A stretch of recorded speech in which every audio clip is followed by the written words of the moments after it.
하나님의 말씀은 이사야서 7장 10절로부터 17절까지입니다. 구약성경 975쪽입니다. 이사야서 7장 10절부터 17절까지입니다. 975쪽입니다. 제가 먼저 읽겠습니다. 여호와께서 또 아하스에게 말씀하여 이르시되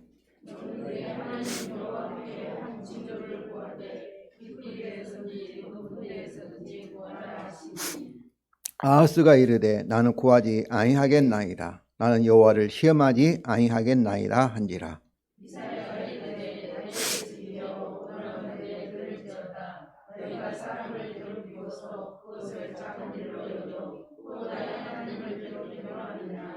그러므로 주께서 친히 징조를 너희에게 주실 것이라. 보라, 처녀가 잉태하여 아들을 낳을 것이요 그의 이름을 임마누엘이라 하리라.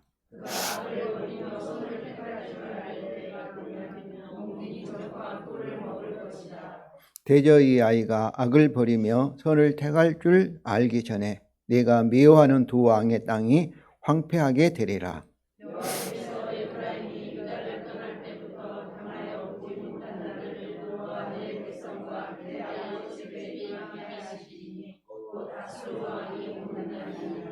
아멘. 성도 여러분, 대림절은 다시 오실 우리 주님을 기다리는 절기이며, 그리고 성탄절에 이미 오셔서 우리와 함께 하시는 하나님 임마누엘을 깊이 생각하는 절기입니다. 임마누엘에서 엘은 하나님을 의미하고, 임마누엘이라는 것은 바로 우리와 함께 계신다. 그러니까 임마누엘은 하나님이 우리와 함께 계신다는 것을 의미합니다. 성도 여러분, 하나님이 여러분과 함께 계심을 믿습니까? 아멘. 하나님이 우리와 함께 계신다는 것은 엄청난 사건입니다. 엄청난 일입니다. 마치 하나님은 태양의 빛보다 더 강한 빛인데, 태양이 여러분과 함께 있다는 것은 어떤 일이 벌어질까요? 그보다 더 놀랍고 더 참으로 굉장한 일인 것입니다. 오늘 본문을 통해서 임마누엘, 우리와 함께 하신 하나님의 그 의미와 그리고 그 임재를 즐거워하기를 원합니다. 이사야는 66장으로 되어 있는데, 이사야서 전체의 서문, 머릿말은 1장부터 5장입니다. 서문이라는 것은 그 내용의 주제를 먼저 설교하고, 그리고 어떻게 읽을까를 이렇게 안내해 주는 것이 그 머릿말, 서론, 서문입니다. 그런데 이 6장은 이사야서가 1장부터 5장으로 서론으로 이렇게 한 단락이고, 그리고 6장부터 12장까지가 또 하나의 단락입니다. 이제 이사야 선지자가 역사적인 상황에서 그의 사역의 첫 사역을 시작인 임마누엘에 대한 한 단락이 6장부터 12장인데, 근데 그 6장이 바로 이 단락의 서문인 것이죠. 그러므로 오늘 본문은 특히 임마누엘의 징조를 이해하기 위해서는 6장 관점에서 읽어야 할 것입니다. 그래서 먼저 서문의 관점들입니다. 6장을 보시면은 첫째로 죄인들이 보거나 가까이 할 수 없는 너무 거룩한 여호와 하나님이 소개되고, 그리고 그 하나님이 죄악된 온 세상에 충만하게 임재하셔야 할 분이라는 것을 말하고 있습니다. 우리 장로님께 기도한 것처럼 우리도 정치적으로 참 혼란한 상태에 있지요. 근데 우시야 왕이 죽던 해에 이사야가 하늘의 보좌에 앉으신 하나님에 대한 환상을 보았습니다. 환상을 보니까 바로 하나님 보좌 주위에 6개의 날개를 가진 서랍들, 곧 이렇게 천상의 그런 천사들이라고 볼 수 있죠. 하나님 성민 천사들이 그런데 6개 날개인데 6개 날개를 다 사용하지 않고 2개의 날개를 사용해서 날고 있고, 그리고 2개의 날개는 자기 얼굴들을 가리고 있어요. 이것은 참으로 하나님의 이 영광, 빛을 보는 것을 피하기 위해서입니다. 왜냐하면 죄가 없는 이런 깨끗한 천사들도 하나님의 얼굴을 바로 볼 수 없을 정도로 하나님은 너무 거룩한 분이라는 것을 말하고 있는 것이지요. 그래서 그들은 서로 거룩하다, 거룩하다, 거룩하다 이렇게 계속 찬송을 하고 있으며, 또 6장 3절의 하반절에는 만군의 여호와 그의 영광이 온 땅에 충만하도다. 그러니까 온 땅에 이 영광인 하나님의 임재가 충만하게 있어야 할 것을 이렇게 노래를 하고 있습니다. 그러면 거룩하신 하나님이 참으로 타락한 세상에 어떻게 충만할 수 있을까요? 그래서 이사야는 6장 5절에 화로다, 나는 망하게 되었도다 이렇게 외칩니다. 하나님을 보자마자 화로다, 나는 망하게 되었도다 이렇게 말하면서 그 이유를 6장 5절 하반절에서 이렇게 그 이유를 이렇게 우리 6장 5절 읽어 있죠. 974쪽입니다.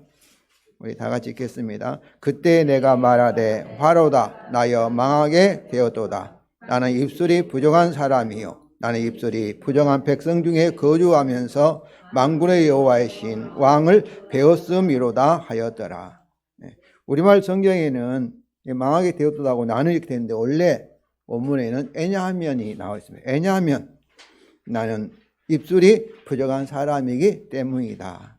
또 왜냐하면 나는 입술이 부정한 백성 중에서 거주하면서 만군의 여호와이신 왕을 배웠기 때문이다. 한마디로 말하면 죄인인 이사야 선지자가 거룩하신 하나님을 보았기 때문에 그 결과로 화로다, 나는 망하게 되었도다 이렇게 외치고 있는 것입니다. 여기서 곧 어떤 거예요? 참으로 스랍들까지도 하나님의 영광을 보지 못할 정도 너무나 거룩하신 참으로 이 하나님이기 때문에, 심지어 죄인인들이 거룩한 하나님을 보거나 함께하면 어떠겠어요? 즉시 이사야 선지자가 외친 것처럼, 놀란 것처럼 망하는 그의 진노가 임하기 때문인 것입니다. 그런데 여기서 이 5절에 보면은 이사야 선지자는 말 그대로 유명한 선지자잖아요. 하나님의 사람이고. 그런데 5절에 나는 입술이 부정한 사람이요, 그 다음에 뭐라고 해요? 나는 입술이 부정한 백성 중에 거주하고 있다고 생각합니다. 그러니까 이사야 선지자도 하나님 앞에 입술이 부정한 죄인일 뿐만 아니라 이사야 선지자 당시에 참으로 하나님의 백성들도 어때요? 이사야 선지자와 같이 이 부정한 입술을 가진 그 죄인들이라고 말하고 있습니다.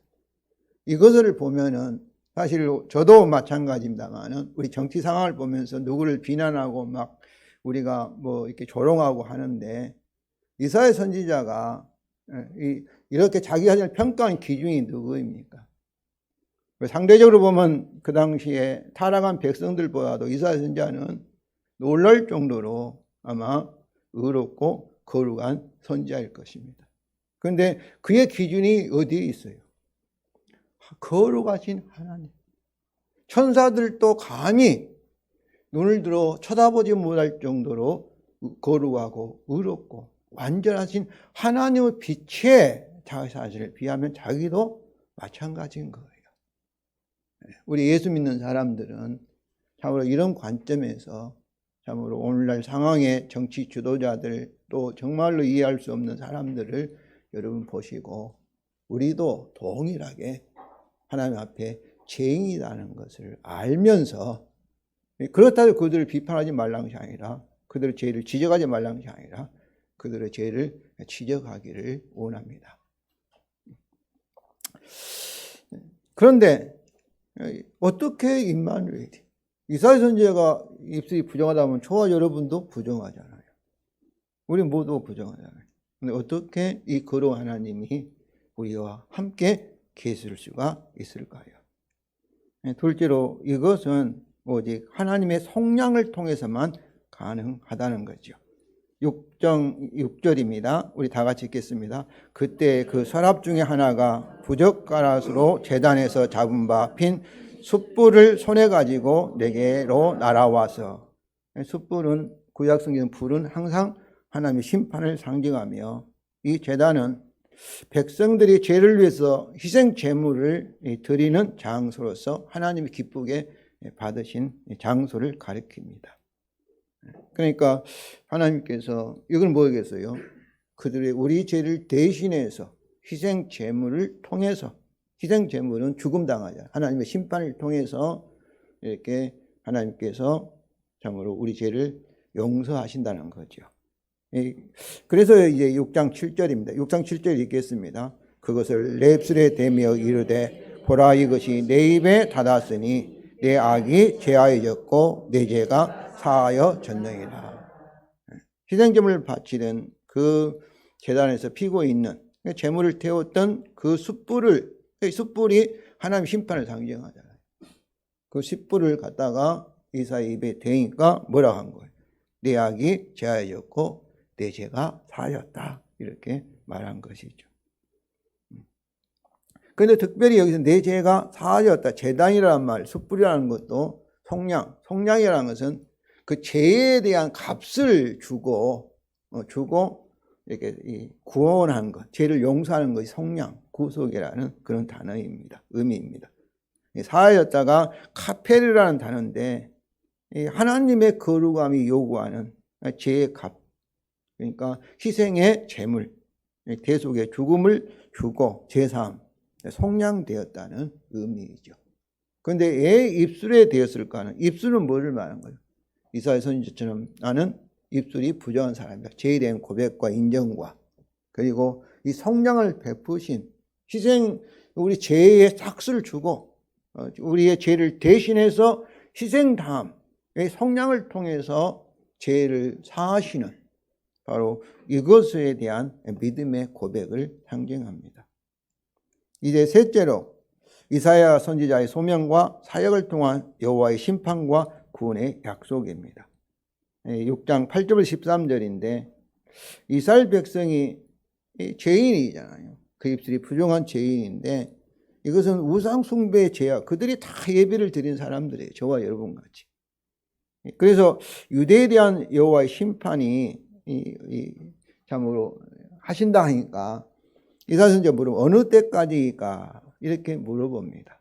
그때 여호와의 대답이 6장 11절 13절이면 우리 다 같이 읽겠습니다. 주께서 대답하시되 성읍들은 황폐하며 여호와께서 사람들을 멀리 옮기셔서 이 땅 가운데서 황폐한 곳이 많을 때까지니이다. 그 중에 10분의 1이 아직 남아있을지라도 이것도 황폐하게 될 것이나 밤나무나 상수리 나무가 배임을 당하여도 그 그루터기는 남아있는 것 같이 거룩한 씨가 이 땅에 그루터기니라 하시더라. 그러니까 여호와 사람들을 옮기는 건 뭐겠어요?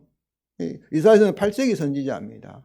그러나 후에 바벨을 통해서 자기가 사역했던 이 언약 백성들, 유대 땅, 이것을 바벨론을 통해서 포로로 잡아가는 것까지도 이렇게 얘기하고 있습니다. 그리고 이게 남아있을지라도 이 말은 돌아온, 포로에서 이제 70년 포로 생활을 마치고 돌아온다 할지라도 그들도 어떤다는 거예요. 그들도 황폐하게 될 것이다, 이렇게 말합니다. 그러면서 이거를 비유를 들죠. 밤나무와 상수리 나무가 뭐를 가리켜요? 이스라엘을 가리키죠. 하나님의 언약 백성을 가리킵니다. 배임을 당하여도 하니까 그 나무는 모든 줄기라든지 위에 높은 데 딱 배임을 당하면 뭐만 남겠어요? 밑 주둥이 그루터기만 남아 있다는 거죠. 이렇게 완전하게 철저하게 하나님께서 심판하신다는 거예요. 하신다는 거예요. 여기서 왜 하나님께서 선택하고 그걸 사랑하고 언약을 맺었던 그런 하나님의 백성을 이렇게 철저하게 한 사람도 남김 없이 싹 이렇게 참으로 쓸어버리시는가, 심판하시는가? 왜 그러겠어요? 왜 하나님이 이렇게 하시겠어요? 이것을 통해서 우리에게 무엇을 말씀하고 있다고 생각하십니까? 성도 여러분, 하나님은 죄인에 대해서는 뭐 많고 큰 죄인 작은 죄인 할 것 없이 율법 언약에 따라 철저하게 심판하실 수밖에 없는 거룩하고 의롭고 완전하신 하나님이심을 아시기 바랍니다. 아멘. 또 이것을 통해서 우리에게 무엇을 말씀하는 거예요? 무엇을 말씀하는 거예요? 이걸 통해서 이 사실을 알고 이제 뭐만 남은 거예요? 거룩한 시만 남았으니까 유일한 소망은 누구에게 있다? 거룩한 시. 이것밖에 없다는 것을 깨달으라는 거예요. 오늘날도 우리가 세상을 살면서 왜 하나님은 내 기도를 이렇게 참으로 침묵하시는가? 왜 나를 힘들게 하시는가? 이렇게 우리가 원망할 수도 있죠. 인간인지라. 저도 그렇게 생각할 때도 있지요. 그러나 이걸 통해서 아는 것은 다른 것에 소망을 두지 말고 우리의 지식이나 우리가 가지고 있는 어떤 참 세상이나 경험이나 어떤 주위에 알고 있는 인맥 또 주위에 알고 있는 이것에 참으로 소망을 두지 말고 참으로 그 심판을 통해서 남아있는 이 그루터기 하나님의 거룩한 시만 의지하라고 말씀하고 있다고 저는 생각합니다.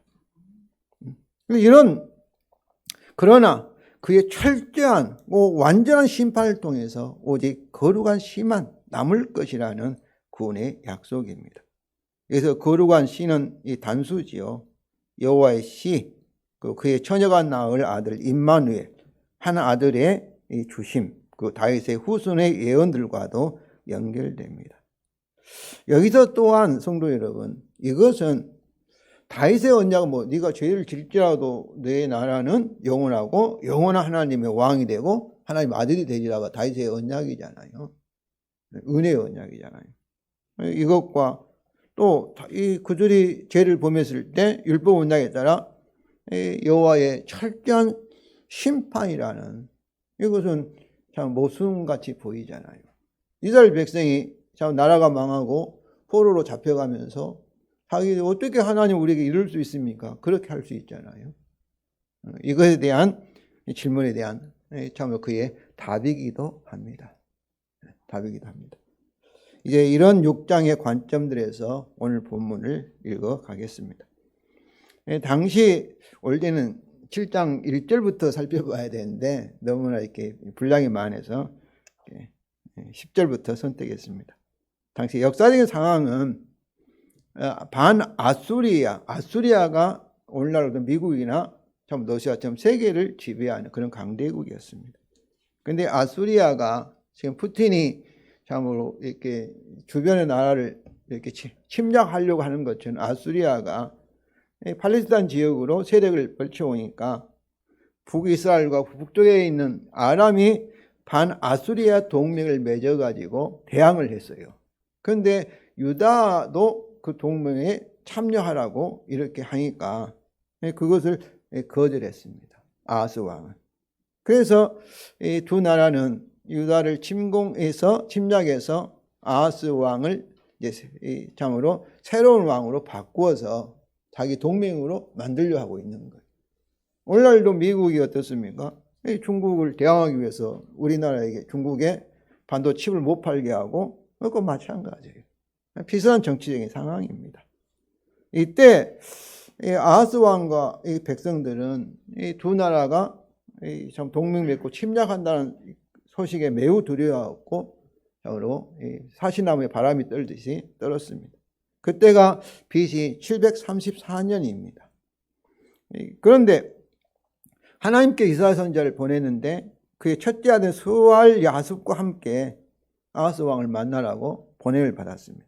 그 이사야 선지자가 만나서 하나님 말씀하면 그들의 계획은 실패할 것이니 두려워하지 말고 낙심하지 말라는 하나님의 말씀을 전하였고, 또한 인간의 세상적인 지혜에는 반드시 폐마로 갈 아람과 북이스라엘의 수도와 왕의 이름들을 열거를 하면서 이게 7장 8절과 9절이죠. 7장 8절 우리 다 같이 읽겠습니다. 대저 아람의 머리는 다메섹이요 다메섹의 머리는 르산이며 65년 내에 에브라임이 패망하여 다시는 나라를 이루지 못할 것이며 에브라임의 머리는 사마리아요 사마리아의 머리는 르말랴의 아들이니라. 여기서 이렇게 아람의 수도와 아람의 왕들 또 북이스라엘의 수도와 북이스라엘의 왕을 이제 말했는데, 그러면 남유대는 유대의 머리는 뭐예요? 수도는 예루살렘이요. 예루살렘 머리는 다윗의 아들 아하스 왕이다. 여기 말씀에 이것을, 그러니까 아하스 왕이 누구냐? 다윗의 언약의 계승자라는 사실을 강하게 암시하면서, 하나님은 네가 누구냐 이거죠. 네가 누구냐 하면서 9장 하반절에 만일 너희가 굳게 믿지 아니하면 너희는 굳게 서지 못하리라는 여호와의 경고 말씀을 전하였습니다. 그러니까 다윗의 언약, 아브라함 언약의 주인공들인 너희가 여호와와 그 언약을 믿지 아니하면 너희도 망하리라 이렇게 하신 거지요. 이는 아하스 왕과 백성은 아람과 북이스라엘 같이 세상의 방법이 아니라 오직 다윗의 언약을 굳게 믿으면 여호와가 그 언약대로 그들에게 하실 것이지만은, 그러나 믿지 아니하고 세상적인 방법을 따라가면 어떤다는 거예요. 그들처럼 너희도 망할 것이라는 것이죠. 성도 여러분, 우리도 그들과 같이 다윗 언약을 성취하신 우리 주 예수 그리스도의 새 언약을 굳게 믿으면 천지가 흔들려도, 아니 우리가 아직 부족하고 심지어 죄악의 시험에 넘어져도 우리 아버지 하나님이 우리에게 새 언약대로 하실 것을 믿으시기 바랍니다. 아멘. 저는 이것을 믿습니다. 아멘. 이것을 믿어요. 이런 상황에서 여호와는 이사야를 통하여서 또 아하스 왕에게 하나의 징조를 구하라고 말씀합니다. 그러나 그는 그것을 거절해요. 10절부터 12절입니다. 우리 다 같이 읽겠습니다. 여호와께서 또 아하스에게 말씀하여 이르시되 너는 내 하나님 여호와께 한 징조를 구하되 깊은 데서든지 높은 데서든지 구하라 하시니 아하스가 이르되 나는 구하지 아니하겠나이다. 나는 여호와를 시험하지 아니하겠나이다 하니라. 여기서 징조라는 것은 이 하나님의 이 말씀, 약속이 확실하다는 것을 보여주는 하나의 특정한 표적과 같은 것입니다. 그러니까 하나님만이 하실 수 있는 것이죠. 그래서 하나님께서는 어때요? 깊은 데, 음부에든지 또 높은 데, 하늘에든지 구하라는 거예요. 하나님만 하실 수 있는 초자연적인 것 중에서 무엇이든지 네가 원하는 대로 하나님의 말씀이 사실이다, 확실하다는 걸 보여주는 증거를 구하라고 하신 것입니다. 그런데 그것을 거절해요. 근데 여기서 내 하나님 여호와는 뭐겠어요? 이 말씀은 아하스 왕이 여호와와 언약 관계에 있다. 즉 오늘날 말하면 우리와 같이 교회에서 예배하는 신자라는 것이죠. 그러니까 성전에서 예배를 드리는 그런 하나님의 백성이었어요. 그런데도 그는 그것을 거절합니다. 왜냐하면 그가 이 두 나라와 동맹 아수리아 제국과 대항하다가는 참으로 멸망당할 것 같은 두려움이 있었던 것이죠. 그래서 아수리아와 동맹하여서 그 아수리아에게 복종해서 그 제국으로부터 도움을 받겠다고 이미 결심하였기 때문입니다. 아하스 왕은 그의 하나님 여호와 또는 다윗의 언약의 하나님보다 세상의 아수리의 제국을 의지하기로 이미 선택한 것입니다. 성도 여러분, 이런 아하스 왕을 우리는 믿음이 없다, 불신앙이다 하고 비판하는 우리는 우리 자신들도 살펴봐야 할 것입니다. 우리도 그와 같이 새 언약의 우리 주님보다 우리 동맹국인 미국을 더욱 믿는 것이 아닌가 이렇게 생각합니다. 저는 이렇게 길거리에 보면은 막 교회에 다니는 사람들이 한미 동맹을 누가 없앤다고 얘기하는데 오히려 거꾸로 되고 있어요. 한미 동맹을 막. 왜 그런가? 목사들은 물어봤어요. 왜 그런가? 그래 이렇게 얘기해요. 우리가 공산화되면 첫 번째 죽을 사람이 목사들이라는 거예요. 그런데 공산주의는 성도 여러분, 현대주의 사상으로서 이미 지나간 얘기입니다. 우리는 후기 현대주의에 살고 있어요. 실패한 그런 주의예요. 여러분, 누가 공산주의 하고 싶어요? 할 수 있겠어요? 공산주의가 안 되니까 러시아는 공산주의도 아니고요. 그 공산당이 있습니다. 그런데 아주 소수 국회의원이 100명이면 2명인가 1명인가 돼요. 중국도 공산주의식으로 하다가 안 되니까 자본주의 받아서 사유재산 다 갔습니다. 베트남도 마찬가지, 쿠바도 마찬가지.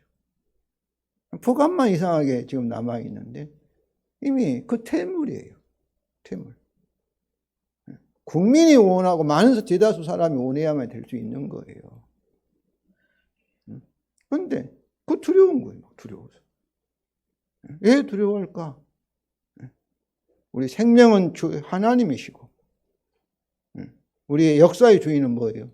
우리 하나님이십니다. 내가 그런 얘기했어요. 6.25 때 저희 집안은 참으로 반도로 몰려서 10몇 명이 죽음을 당했습니다. 저희 마을에서. 내가 그랬어요. 그분한테. 하나님이 원하시면 공산주의 될 수밖에 없는데 저는 그렇게 안 믿지만 그러나 그때 순교할 사람은 당신이 아니고 나 같은 사람이다. 이 사람들은 또 오면 또 공산주의 만세 부를 거 아니에요. 자기 두려움 때문에, 생명을 두려움 때문에. 물론 저 자신도 우리 모두는 한미동맹을 절대 지지합니다. 그러나 임마누엘 새 언약의 우리 주님보다 그것을 더 의지하면은 우리는 아하스 왕과 똑같은 사람인 것입니다. 이런 아하스 왕에게 여호와는 책망과 함께 친히 한 가지 징조를 주고 있습니다. 먼저 책망입니다. 13절입니다. 이사야가 이르되 다윗의 집이여 온컨대 들을지어다. 너희가 사람을 괴롭히고서 그것을 작은 일로 여겨 또 나의 하나님을 괴롭히려 하느냐. 여기서 책망이 아하스 왕이 아니라 다윗의 집이여 이렇게 호칭합니다. 왜냐하면 아하스는 누구의 대표예요? 다윗 왕국을 대표하는 다윗의 후손이기 때문입니다. 그런데 여호와의 책망 중에서 사람들을 괴롭게 하고 나의 하나님을 괴롭게 한다는 것에서 이 사람들이 누구일까? 저는 다윗의 집이여 이렇게 불렀기 때문에 다윗의 어떤 이스라엘 이 언약 백성일 수는 없기 때문에 이 사람들이 아마 세상 사람들이 것이 아닐까 생각합니다. 그 이유는 출애굽 언약과 다윗 언약에 따라 이스라엘은 참으로 세상의 빛의 제사장의 나라, 성교의 사명을 가지고 있는데 그것을 하지 못하기 때문일 것입니다. 그래서 이사야 선지자 내 하나님 여호와는 대조되는 나의 하나님은 언약 백성이 이제 뭐로 갈리는 거예요? 신앙과 불신앙에 따라서 서로 분리되는 것을 암시합니다. 이사야 같이 그 입술로 회개하고 믿음을 가진 사람은 제사함 받아 어때요? 다시 돌아오는 남은 자가 될 수 있지만은 아하스 왕을 대표해서 계속해서 세상적인 방법을 따라가고 믿음으로 살지 않는 사람들은 똑같은 이스라엘인데 똑같은 육신적인 아브라함의 후손들인데 참으로 하나님의 백성으로부터 버림을 받는 그런 경우를 가져오게 된 것이죠. 그러므로 하나님께서 아하스 왕과 다윗 집에 친히 참으로 징조를 주시는데 그 징조가 임마누엘입니다. 14절을 다 같이 읽겠습니다. 그러므로 주께서 친히 징조를 너에게 주실 것이라. 보라, 처녀가 잉태하여 아들을 낳을 것이요 그의 이름을 임마누엘이라 하리라. 그 징조의 첫째는 처녀가 잉태하여 아들을 낳을 것이요. 근데 정확히 번역하면 임신한 그 처녀가 아들을 낳고 있다입니다. 이 처녀라는 단어는 히브리어 알루마인데 구약에 7번 나오는 단어인데 젊은 여자 그런 뜻입니다. 그런데 모두 결혼하지 않는 젊은 여자를 가리킵니다. 그러므로 처녀가 아기를 낳을 수 있어요, 없어요? 우리가 처녀가 아기 낳았다면 틀림없이 무슨 이렇게 남자를 만났다 우리는 생각하잖아요. 아기를 낳을 수 없는데, 그러니까 아기를 낳았는데 이 아기는 어떻게 낳았다는 거예요? 하나님의 능력으로 아들을 낳았다는 것은 뭐예요? 이것이 징조라는 거죠. 처녀가. 그런데 이 처녀 앞에 우리 정관사 이렇게 하가 있습니다. 히브리어. 우리 영어는 더죠. 더. 그 처녀. 그러니까 그 하 알루마인데 그 처녀는 누구일까요? 우리 예수 믿는 저와 여러분은 당연히 그 처녀를 사도신이 고백한 것처럼 동정녀 마리아로 우리가 믿을 것입니다. 그런데 여기서 그 처녀 잉태하여는 그 처녀를 수정한 형용사예요. 잉태하고 있는 임신한 그 처녀이고 낳을 것이어도 이것은 현재 분사입니다. 그러니까 그녀가 낳고 있다. 그러니까 이사야 당시에 그 처녀가 임신하고 아들을 임신하고 있고 또 낳고 있다는 현재형은 가까운 미래라든지 또 낳고 있는 현재를 가리키기 때문에 좀 어때요? 그녀가 현재 아들을 임신하게 하고 낳게 하고 있다는 의미에서 하나님의 초자연적 역사로 그 처녀는 비유적으로 여호와의 딸 시온을 가리킬 수가 있습니다.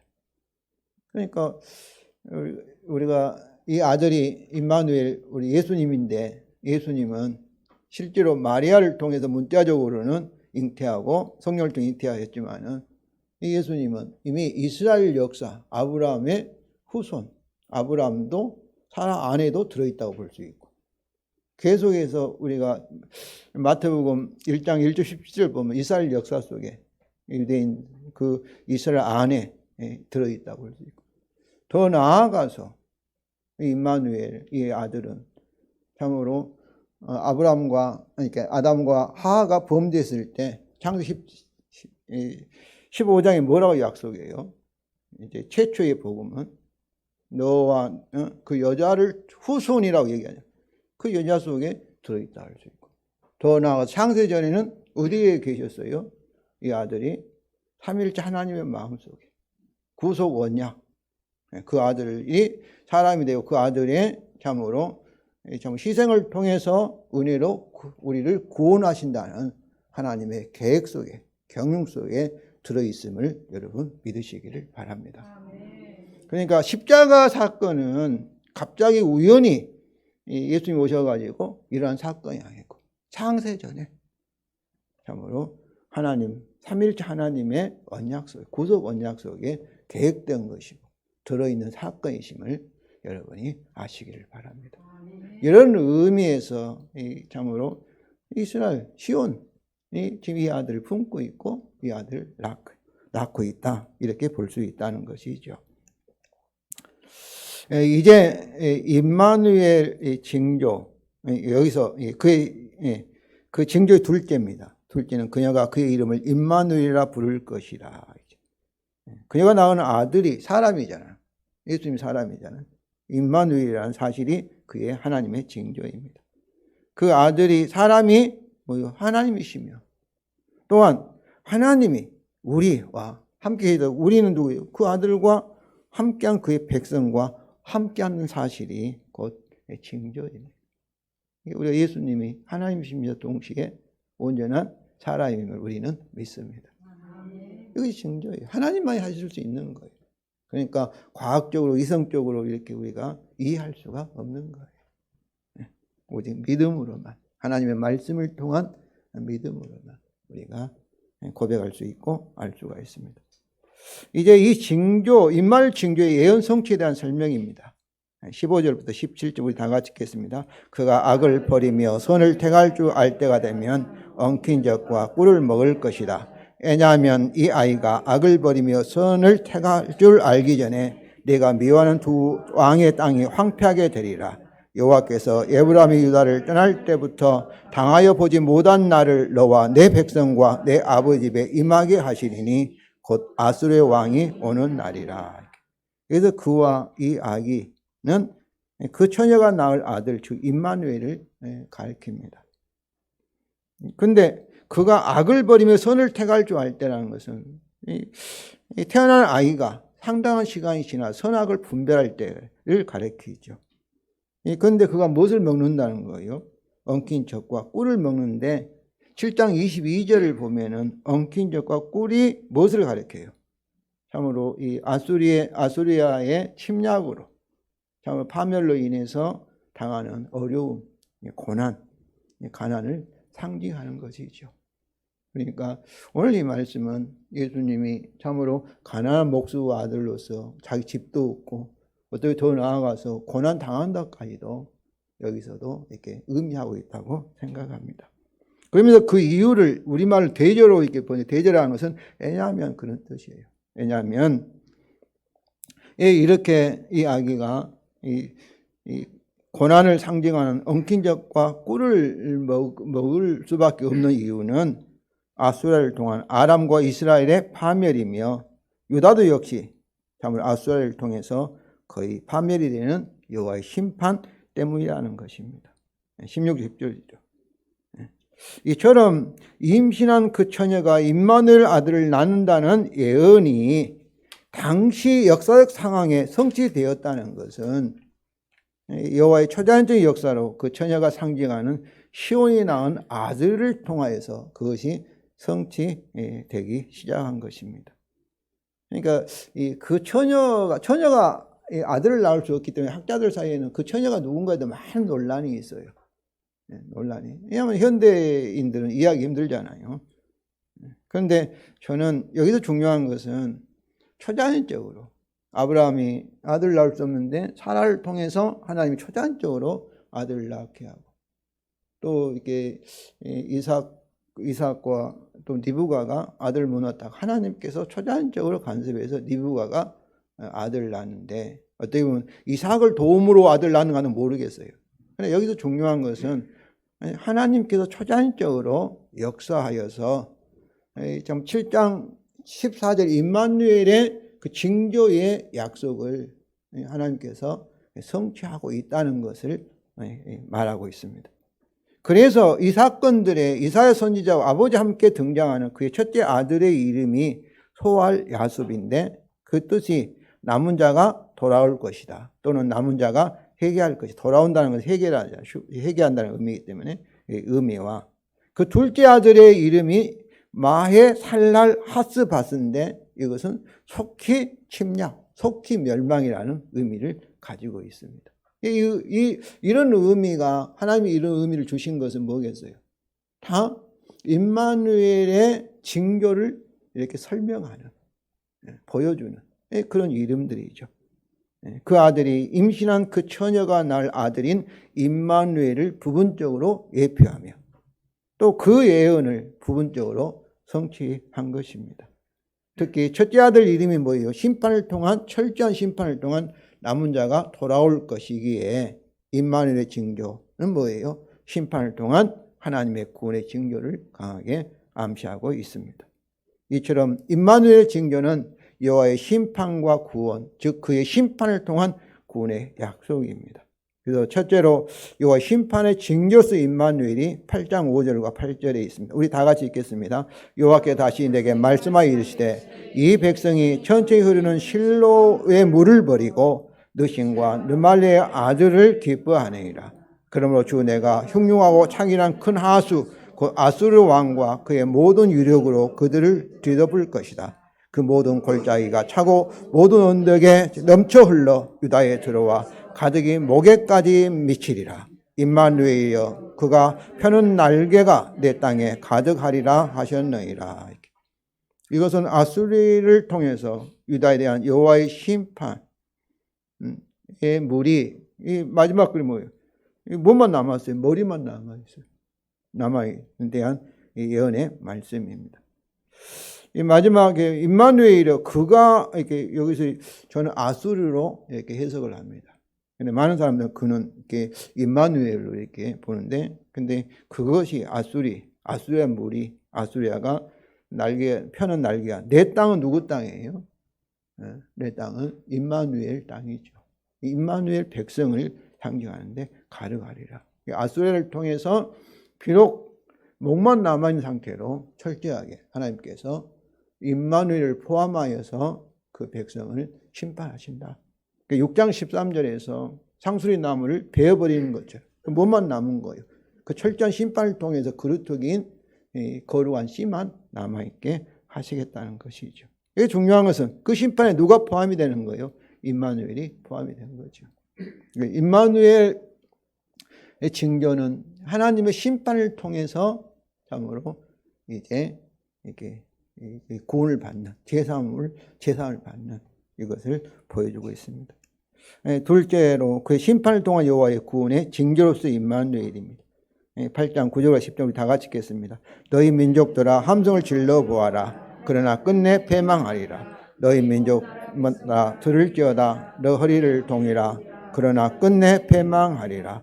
너희 허리에 띠를 띠라. 그러나 끝내 패망하리라. 너희는 함께 계가라. 그러나 끝내 이루지 못하리라. 말을 해보아라. 끝내 시행되지 못하리라. 이는 하나님이 우리와 함께 계십니다. 그러니까 계속해서 반복해서 민족들이, 여기에는 아수리아도 포함되고 바벨론도 포함되고 노마 제국도 포함되고 지금도 세상 나라가 다 포함이 되겠죠. 근데 그들이 패망하리라. 얘가 있어요. 이는 왜냐하면 임마누엘 때문이라는 거죠. 임마누엘 때문에. 여기서 민족들은 참 모든 세상 나라를 가리킵니다. 이것은 그들에 대한 여호와의 심판, 즉 임마누엘을 통한 그들 백성의 구원에 대한 예언입니다. 그렇다면 임신한 그 처녀가 낳고 있는 아들 임마누엘은 그 처녀가 상징한 시온을 통하여서 계속 성취되었으며 이스라엘 역사 속에서 또 성탄절에 동년녀 마리아에 의한 아기 예수 임마누엘의 탄생, 특별히 십자가와 죽음과 부활을 통하여서 결정적으로 성취되었으며, 그리고 앞으로 그의 재림을 통하여서 온 세상에 대한 심판과 마지막 구원을 통해서 완전하게 성취될 것을 믿으시기 바랍니다. 마지막으로 이사야서 59장 15절과 19절입니다. 우리 다 같이 읽겠습니다. 여호와께서 이를 살피시고 그 정의가 없는 것을 기뻐하지 아니하시고 중재자가 없음을 이상히 여기셨으므로 자기 팔로 스스로 구원을 베푸시며 자기 공의를 스스로 의지하사 공의를 갑옷으로 삼으시며 구원을 자기의 머리에 써서 투구로 삼으시며 보복을 속옷으로 삼으시며 그들의 행위대로 사 그 원수에게 분노하시며 그 원수에게 보응하시며 섬들에게 보복하실 것이라. 여호와께서 그 가운데 물려 급히 흐르는 강물같이 오실 것이로다. 여기서는 참으로 이스라엘 백성 세상에 뭐가 없어요. 공의가 없는 것을 이상히 여기시는 거예요. 하나님께서 살피시고 정의가 없는 것을 기뻐하지 아니하시고, 그리고 중재가 없다는 건 뭐겠어요? 그것을 이렇게 해결할 수 있는 사람이 없는 이상히 여기셨습니다. 그 다음에 뭐겠어요? 중재, 제가 이렇게 마음에 드는 건 자기 팔로 스스로 구원을 베푸시기 위해서 자기 공의를 스스로 의지하서. 어떻게 자기 공의를 스스로 공의롭게 하시는 거예요? 참 임마누엘, 하나님 아들 예수 그리스도의 십자가의 대속의 죽음, 하나님 심판을 통해서 스스로 의롭다 자기 공의를 세우신 거죠. 그러니까 하나님은 우리를 용서하시는 것은 막 편애해가지고 막 용서한 거 아니에요. 율법 언약에 따라 참으로 죄에 대해서는 철저하게 참으로 심판하시고, 그 심판을 통해서 죄값을 다 지불하시고, 참으로 그와 이게 믿는 자에게 은혜로 의롭다 하시고, 그리고 참 율법 언약의 복을 우리에게 주시는 것입니다. 그러니까 이사야서는 신약의 노마서라고 얘기합니다. 저는 이 말씀이에요. 자기 팔로 스스로 구원을 베푸시며 자기의 공의를 스스로 의지하사 공의를 갑옷으로 삼으시며 구원을 자기의 머리에서 투구로 삼으시며, 그 다음에는 이제 보복이고 행위대로 갚으신다는 다 심판이잖아요. 어떻게 보시는 거예요? 흐르는 강물처럼 급히 흐르는 강물처럼 오실 것이라. 그렇습니다. 이 약속대로 임마누엘 징조 심판과 구원을 성취하기 위해서 즉 여호와가 율법 나의 세상의 대표자인 언약 백성에 대한 그의 심판을 통하여 다윗의 언약에 따라 그의 유일한 남은 자로서 임신한 그 처녀가 낳을 아들 임마누엘이 되시기 위해서 성탄절에 동정의 말을 통해서 우리에게 오신 것입니다. 성도 여러분, 대림절에 오늘 본문을 통하여 임신한 그 처녀가 낳고 있는 아들 임마누엘의 징조, 심판을 통한 구원, 이스라엘 역사를 통하여 성취되었고 결정적으로 성탄절에 동정된 말을 통해서 탄생하신 우리 주 예수 그리스도를 통하여 결정적으로 성취되었고 그 재림을 통하여 이것이 완전히 성취될 것을 우리가 살펴보았습니다.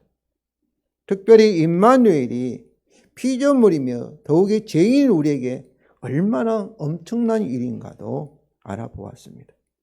이것은 이사야 선지자의 경우와 동일하게 임신한 그 처녀가 낳은 아들 임마누엘의 징조, 즉 우리 주 예수 그리스도의 대속의 죽음, 즉 그의 속량의 복음에 대하여 회개와 믿음의 입술로만이 우리에게 가능하다는 것도 배웠습니다. 그러면 성도 여러분, 대림절에 이것을 가능하게 하신 우리 주 예수 그리스도의 십자가의 의미와 그 능력을 깊이 생각하시면서 주님을 찬송하시기 바랍니다. 아멘. 이것을 위하여 여호와 하나님이 동정녀를 통하여 임마누엘 아들을 우리에게 주신 것입니다. 성도 여러분, 대림절 절기에 임마누엘의 징조의 축복들을 믿음과 소망으로 즐기시기 바랍니다. 로마서 5장 1절과 2절입니다. 그러므로 우리가 믿음으로 의롭다 하심을 받았으니 우리 주 예수 그리스도를 통하여 하나님과 화평을 누리자. 또한 그를 통하여 우리가 믿음으로 서 있는 이 은혜에 들어감을 얻었으며 하나님의 영광을 바라고 즐거워하느니라. 이 은혜에 들어가 있음을 여러분 아시기를 바랍니다. 아멘. 성도 여러분, 정말 임마누엘입니다. 이는 그의 복음으로 우리가 주님과 영원히 하나가 되었기 때문입니다. 아멘. 그렇습니다. 천지가 흔들려도 새 언약대로 우리에게 하시기 위해서 임마누엘이신 우리 주님이 다시 오실 것입니다.